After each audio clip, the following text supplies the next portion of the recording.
The war in Ukraine continues with full intensity. August 15th, 2026. One Russian soldier, one FPV drone, flat open ground south of Pokrovsk. No weapon, no cover, nowhere to run that leads anywhere.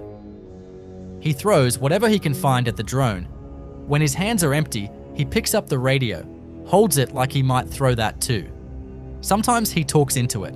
The operator keeps circling, maintaining distance, watching every move, giving him no clear direction to commit to. The soldier turns, throws something, turns again.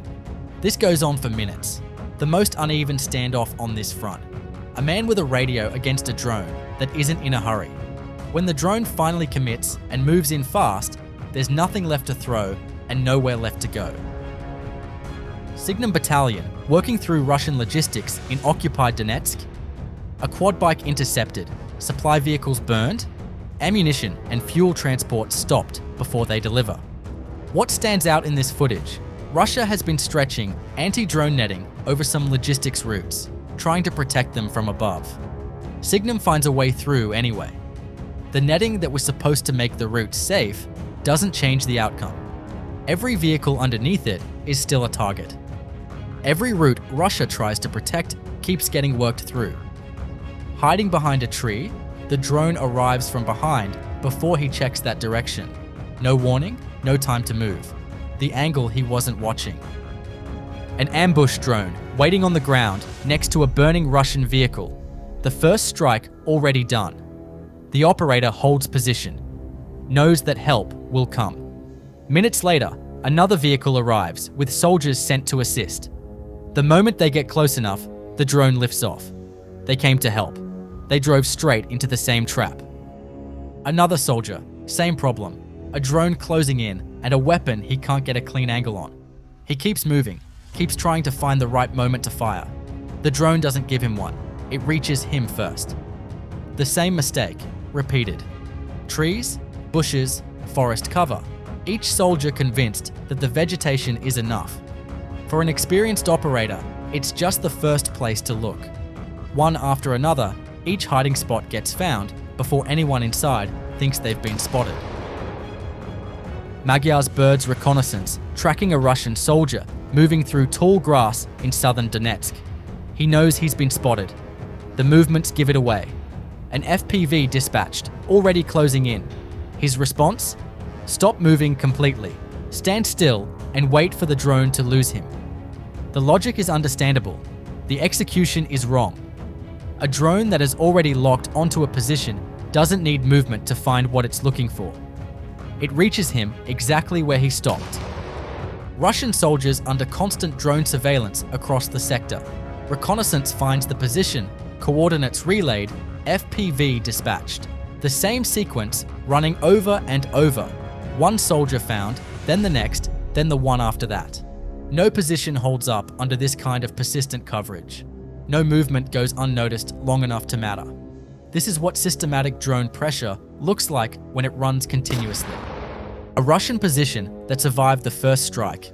A Ukrainian Su-27 comes back for a second pass with a GBU-62 guided bomb. The first hit wasn't enough. The second one is. Whatever was left operational after the initial strike, the follow-up takes care of. Apache unit operating 40 kilometers behind the contact line. Fuel tanker, military vehicles, fortified shelters, 2 soldiers, all targeted in the same operation. Positions Russia considers part of its safe rear. At 40 kilometers back, nothing is supposed to reach. Apache's drones reach anyway. The fuel tanker that was supposed to keep vehicles running, gone before it delivers. Assault teams and drone operators working together in the Alexandria area. A coordinated operation where ground forces and UAV crews share real-time information. Assault groups moving on positions while drones provide overhead coverage and strike fortifications before infantry reaches them. Fortified positions with Russian troops inside taken out in the same sweep. The combination of ground assault and drone support running as one system. A Ukrainian intelligence special operations group moving into a Russian-controlled settlement in the Zaporizhzhia direction, locating a Russian soldier and and taking him prisoner without a firefight. Выходи, говорю. Вон он, я его вижу. Давно тут сидит. Выходи, автомат. Где автомат? Выходи. Выходи. Резкие движения, сука. The kind of operation that doesn't show up in daily combat reports. Deep behind Russian lines, one prisoner taken and extracted. Кто такой? A Russian soldier hiding in a field. A fiber-optic FPV drone already scanning the area. No jamming system stops a cable-guided drone. The soldier finds this out the hard way. The field that was supposed to be enough cover wasn't. Fuel tankers and logistics trucks. Ukraine's 15th Artillery Reconnaissance Brigade working through the supply chain directly. Every tanker hit means vehicles on the front line running dry. Every logistics truck stopped means ammunition, food, and equipment that doesn't arrive. Russian soldiers, already operating under pressure from drone coverage above them, now dealing with supply lines that keep getting cut below them. The front line doesn't just depend on what's happening at the contact zone. It depends on everything moving behind it, and that's what keeps getting intercepted. Moving in the dark, the thermal camera was already reading him before he took the first step. The night he was counting on doesn't exist for the drone above him. Two Russian Shaheds with their nose sections completely gone, still flying. Another missing part of a wing, still airborne. The autopilot keeps them on course regardless. A Shahed without a head is still a Shahed heading somewhere. Ukraine's 23rd Kortitsia Brigade finishes the job. But the fact that they kept flying after taking direct damage explains why mass drone waves are so hard to stop.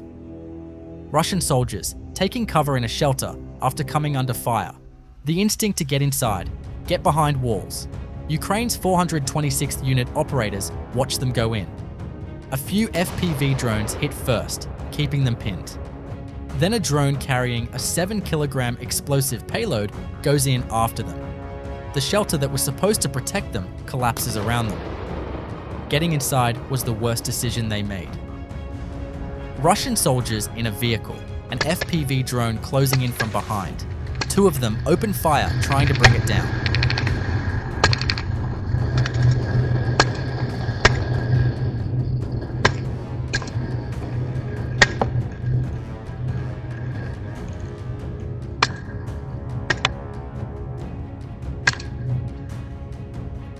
A shotgun, closer range, wider spread.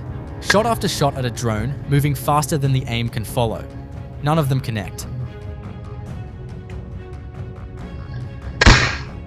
The last round finally connects. The drone goes down. But if a shotgun barely works at close range, what weapon actually stops an FPV drone reliably? Drop a comment. Zaporizhzhia direction. Ukraine's Rubaca unit working through Russian transport. And what's moving through this sector tells its own story. Old civilian cars, worn vehicles, never designed for frontline conditions, whatever was available, and pressed into service. Each one tracked the moment it enters the area. One intercepted, then the next, then the one after that. The vehicle that was supposed to reach a Russian position stops where the drone catches it. The transport fleet that was supposed to keep this sector supplied keeps getting smaller. Russian forces attempting to mass troops in the Kharkiv region. Ukrainian MiG-29 pilots deliver a bomb strike before the concentration becomes anything operational. The buildup that was supposed to create pressure on Ukrainian positions gets hit before it's finished. Aviation finding the assembly point and ending it in a single pass. Russian forces dug into an abandoned building in the Lyman direction, fortified, waiting for the standard FPV attack they know how to respond to. Ukraine's shield unit Vampire heavy bomber drones have different plans. Munitions dropped from above, directly onto the structure. The building that was supposed to be the hardest position to take apart gets hit from an angle the soldiers inside weren't defending against.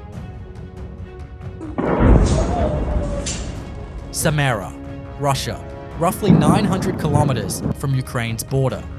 Ukrainian FP-5 Flamingo cruise missiles hitting an industrial complex housing two facilities, the Aviacorps aircraft factory and the Progress rocket and space center. Progress builds Soyuz 2 rockets used to launch Rassvet satellites, Russia's planned alternative to Starlink. If the Western production section was hit, consequences could affect the entire manufacturing cycle for Soyuz launch vehicles. Thick black smoke over the city. A rocket factory on fire. Ukraine's long-range campaign is now reaching Russia's space program. A Russian rocket and artillery weapons depot in occupied Crimea, struck using the Zaporizhzhia mid-range drone system. A weapons depot isn't just a target, it's the ammunition supply for every artillery piece and rocket system this depot was feeding. Take out the depot and those systems go silent until resupply arrives. If it arrives. Crimea's position as Russia's military staging area keeps getting harder to maintain. Day 1,634 of this war. Russia's total losses approaching 1.5 million, 1,370 more in the last 24 hours. The front holds. Ukraine keeps striking deeper. Drop a comment. How much longer?